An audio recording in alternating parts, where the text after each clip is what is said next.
ప్రశ్న నాది సమాధానం మీది ఎంజే టీవీలో ముఖాముఖి కార్యక్రమానికి మీరు సిద్ధమా?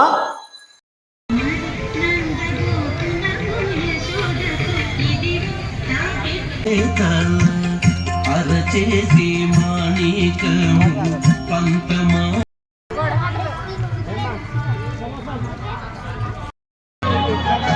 మేడం గారు నమస్తే అండి. నా పేరు వెంకట్ అండి. యాక్చువల్గా మీరు ఎక్కడి నుంచి అండి? ఎక్కడ సార్? ఎక్కడండి లోపల? Okay okay. భగవద్గీత ఓకే 12 భాషల్లో మాట్లాడుతుంది. ఓకే మామూలుగా ఇందులో 108 భజన్స్ కూడా ఉన్నాయండి. ఎందుకు తర్వాత రామాయణం ఉంది, హనుమంతుని ఇది కూడా ఉంది. ఎందుకు అని అంటే స్పిరిచువల్ గా జనాలకి మనకి అందరి ఇళ్లలో కూడా క్రిస్టియన్లలో బైబిల్ ఉంటుంది, చక్కగా ఖురాన్ ఉంటుంది. వాళ్ళ భాష రాకపోయినా చక్కగా నేర్చుకుని అరబిక్ భాష నేర్చుకుని మరీ చదివి దేవుడి పట్ల వాళ్ళ కృతజ్ఞత ప్రకటించుకుంటారు. అలాగే హిబ్రూ భాషలో ఉన్నటువంటి బైబిల్ కూడా వాళ్ళందరూ కూడా చిన్నపిల్లల నుంచి చదువుతూ ఉంటారు. కానీ హిందువులు మాత్రం భగవద్గీతను చాలా నిర్లక్ష్యం చేస్తున్నారండి. అసలు చదవడం ఒక శ్లోకంగా ఉండడం లేదు. దానివల్ల ఏంటంటే ఇది అందరికీ తెలియాలి. ఎందుకంటే మనుషులు బాగా స్ట్రెస్ గురవుతున్నారు. భగవద్గీత కనుక విన్నారంటే వాళ్ళకి స్ట్రెస్ నుంచి రిలీఫ్ అవుతుంది. చిన్నప్పటి నుంచి కూడా మానసికంగా ధైర్యంగా దృఢంగా ఎదగాలి. అది ఆ చదువులు ఎడ్యుకేషన్ ఇస్తున్నారు కానీ ఎడ్యుకేషన్ లోపాలు ఉన్నాయండి.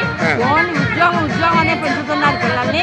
కానీ మానసికంగా ధైర్యంగా స్థైర్యంగా ఎలా ఉండాలి, ఏమైనా సమస్యలు వచ్చినప్పుడు ఎలా ఎదిరించాలి, ఇలాంటివన్నీ ఉండాలంటే స్పిరిచువల్ యాటిట్యూడ్ ఉండాలి. అందుకని మళ్ళీ తిరిగి ఇలాంటి పుస్తకాలు కనుక మనం పిల్లలకి చిన్నప్పటి నుంచి అలవాటు చేసినట్లయితే చక్కగా వాళ్ళు ఉంటారని. ప్రతి ఇంట్లోని భగవద్గీత ఉండాలండి అండి మీరు అంటారండి. మంచిదండి. సరే అండి. స్పీకర్ అంటే చూపించమన్నారు. అదే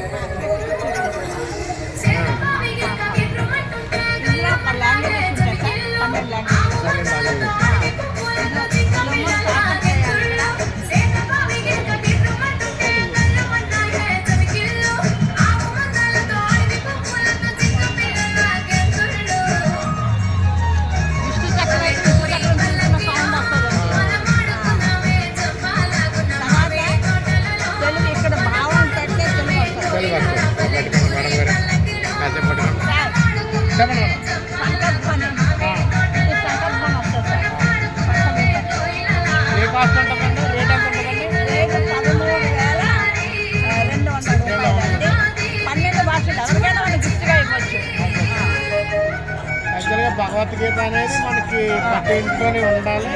స్ట్రెస్ ఫ్రీ అవడం కోసం ఇవాళ ఉండే రోజుల్లో పరిస్థితుల్లో ఏ కాలంలో కూడా గీత సారాంశం ప్రతి ఒక్కరు తెలుసుకోవాలి. అదే మనతో కాల్ పెట్టారు.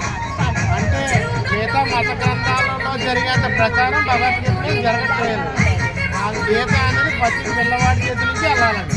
మంచిదండి, చాలా మంచిది అనుకుంటున్నాను.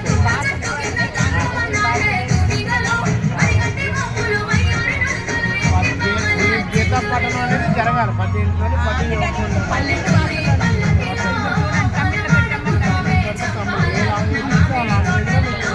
గీతాసారం వినిపిస్తారు.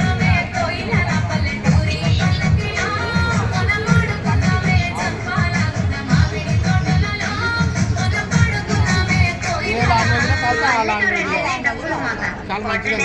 మీ పేరండి? సత్యవతి గారు. మీ కాకినాడలో ఉంటారండి?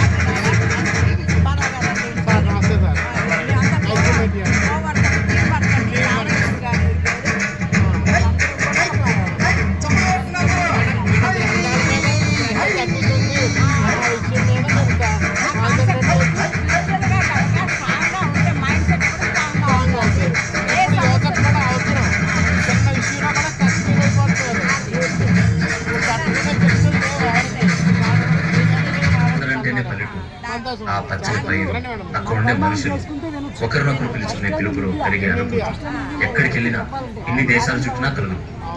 పిలుపే కదా అని అంకుల్, ఆంటీ మతాలను దూషించుకోవడం ఎక్కువైపోయింది.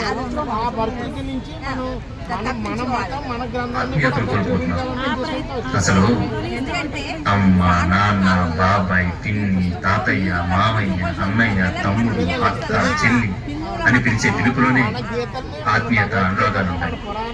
బంధాలు, బంధుత్వాలు నిలుస్తాయి. చాలా మంచిదండి. అందరూ బాగుండాలి, అందరూ బాగుంటారు. చాలా మంచి ఏంటంటే ఎదుటివాడిని దూషించే దానికి ఉన్న శ్రద్ధ మన గ్రంథాన్ని మనం చేసుకోలేకపోతున్నాం. ప్రతి గ్రంథం కూడా మంచిగా చెప్తుంది. దేవుడు కూడా దమ్మాడుకోమని దేశాలు కొన్ని ఉపయోగాల వల్ల కాంట్రవర్సీ వైరల్ అయిపోయింది. ఏంటంటే ఎదుటివాడిని తిట్టడం మీద ఉన్న శ్రద్ధ మన సరిగా చదివితే కనుక ఎవరిని తిట్టి దూషించే పని చాలా మంచి పెడతానండి. నా ఛానల్ కూడా ఇస్తాను మీకు. నేను ఎక్కువ దీని మీద ఇస్తాను. మాది మైక్ అది తీసుకొచ్చాం. రేపు కూడా కలిస్తే లాంగ్ వీడియో తీసుకుంటాం. చిన్న బయట కోసమే వచ్చాను. వచ్చే కదా. Thank you. ఉంటాను. రేపు తీసుకుంటాను. ఫుల్ వీడియో తీసుకుంటాను.